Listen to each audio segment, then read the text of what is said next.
editing at its best is invisible. Please welcome Thelma Schoonmaker, ACE.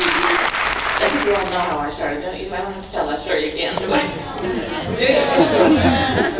Okay, I thought, because I grew up outside the country, I thought I wanted to go into the State Department, and I went to all the exams, and at the last exam they try and rattle you and ask you how you would behave at a cocktail party in South Africa, and I started saying about how apartheid was bad, and I said, you can't do that when you work in the embassy. You have to do what the government tells you. You won't be happy here, go someplace else. So I went back to do graduate work, and I read an ad in the New York Times saying, willing to train assistant film editor. It was a horrible old hack who was butchering the films of Fellini, Antonioni, and Truffaut for late night television slots, and so I was running back and forth on the Moviola a lot, and I decided maybe I should do something with this. I went to NYU for a 6 weeks course in the summer, and I met Martin Scorsese.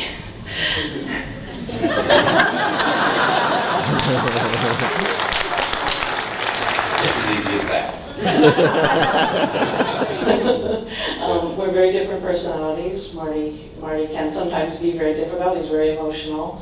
And I'm very calm, so it's a good combination, I think, for directors and editors. But collaboration is constant. You know, it's very hard to say when does something begin. I mean, when he comes in, I sometimes will show him 3 or 4 different versions of something, and we will work together to decide which one is best. So it's just an ongoing process. I think Scorsese is one of the greatest users of music in films.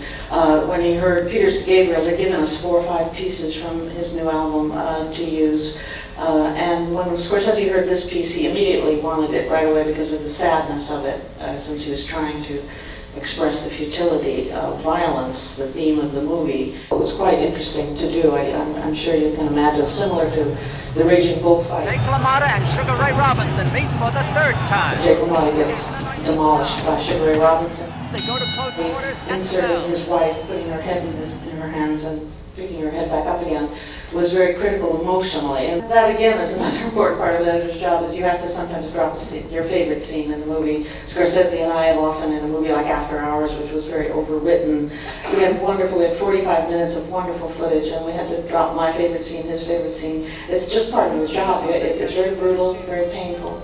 And not every film needs it. Goodfellas, we never dropped anything. I'm gonna go get the papers, I work very closely with the sound editors all the time, but there are films where editors don't. It varies, I think, from director and editor. It's different every time, but we work very intensely with our sound editors. One of those important things an editor has to do is to maintain that objectivity. I don't think you'll ever have the same feeling about the footage as you do the first day you see it in dailies, and so you have to remember that emotion.